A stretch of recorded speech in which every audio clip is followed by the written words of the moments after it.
One major lesson that I learned in 2024 is not to run marathons if you're not going to do the strength training to prepare you for it. I ran 2 marathons and one common failure was my legs not simply having the endurance to sustain that distance at a pace.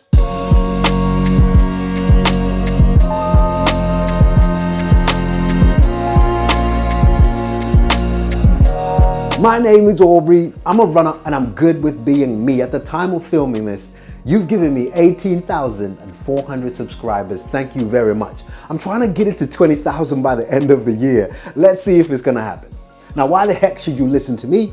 Well, outside of this running and doing this YouTube, I'm actually a level 3 qualified personal trainer. I was once responsible for drawing up programs for other people depending on their goals, runners, people wanting to lose weight, adding muscle, just general strength. So I thought I would share with you the program I have put for myself. This is leg session 1. I have 2 leg sessions in the week, which I will be doing. I thought I would share with you part 1 of it. All right, so let's start here.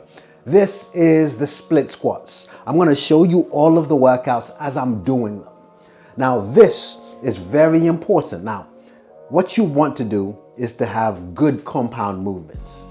But running is done on one leg at a time. And so unilateral movements are key. And this is one of the best ones. It's a split squat. Other people call it a Bulgarian split squat. Essentially, the rear foot is elevated. Take your front foot forward.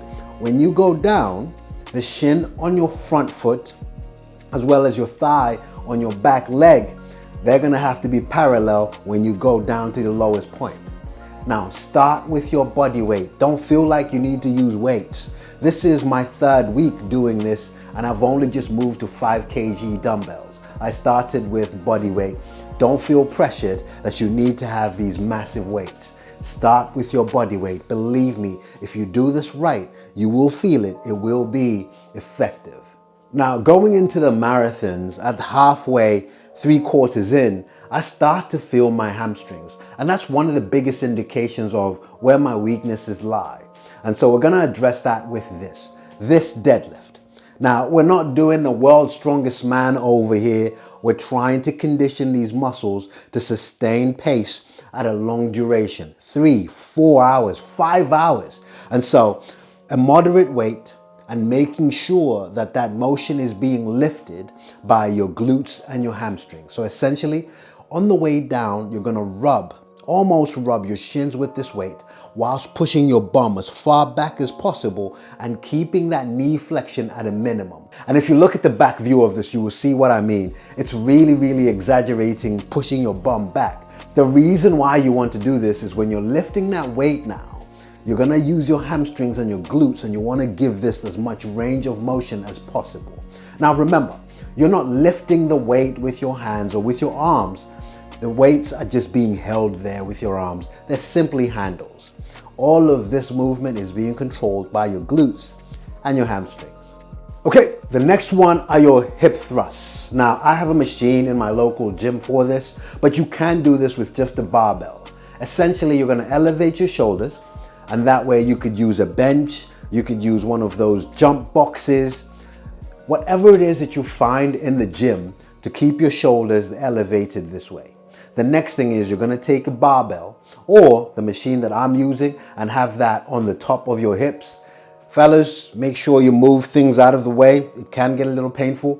However, you're gonna try and control this, that at the highest point, your knee is at a right angle. So place your feet nice and grounded and therefore get ready to do this.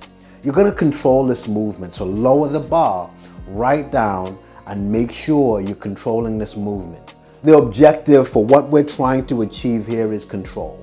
Please don't rush on making the weight heavier or stacking up all the plates. I want you to keep this movement controlled. When you get to the top, hold for a second, then lower it back down again.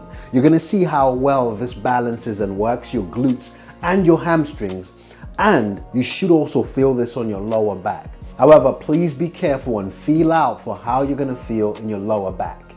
This could put excessive pressure on your lower back, so make sure you're managing that weight carefully. You're not getting too heavy too early.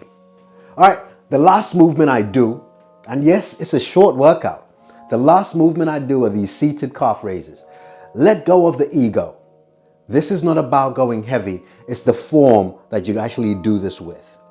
Not many people do these right. And so you want to lower your ankle right down, because that part is also key for the front of your shin. The muscles in the front of your shin benefit from you taking your ankles super low. And then you control that movement all the way up. Give it a tiny hold at the top and repeat that movement. What I see most people do is pulsing that movement, where they're just going like this because their weight's so heavy and they're not really controlling that movement. So that's the last movement, calf raises. Admittedly, this is my weakest place. The calves are going to be overly worked in this block as I train for the next marathon. Well, let's talk about how I'm doing these exercises, how many reps, how many sets, how often. I essentially have 2 leg workouts in the week. What I'm about to show you is the first one.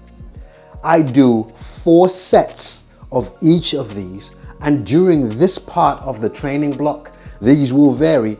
I'm only doing 10 reps of every exercise I'm about to show you, apart from the calf raises, which I do 15 to 20 of, because it's a stubborn muscle. It's my weakest place, it's my weakest muscle in all of my leg muscles, so I'm trying to catch it up. Okay, so let's wrap this up with practically, what does that look like in my week? I'm finishing editing the video you're watching now, Inception. It's really weird. Anyway, I base all of this on the long run. If you do your long run on a Sunday like me, you want to give yourself 2 days at least. So the Thursday is when I do the hardest leg session. So I'll do my hardest leg session, which is the one I've just shown you, giving myself Friday and Saturday to recover. Sunday is a long run. The next run I do after my Sunday is a recovery run, and on that day is when I do my lighter session, which is the next video I'm going to share with you.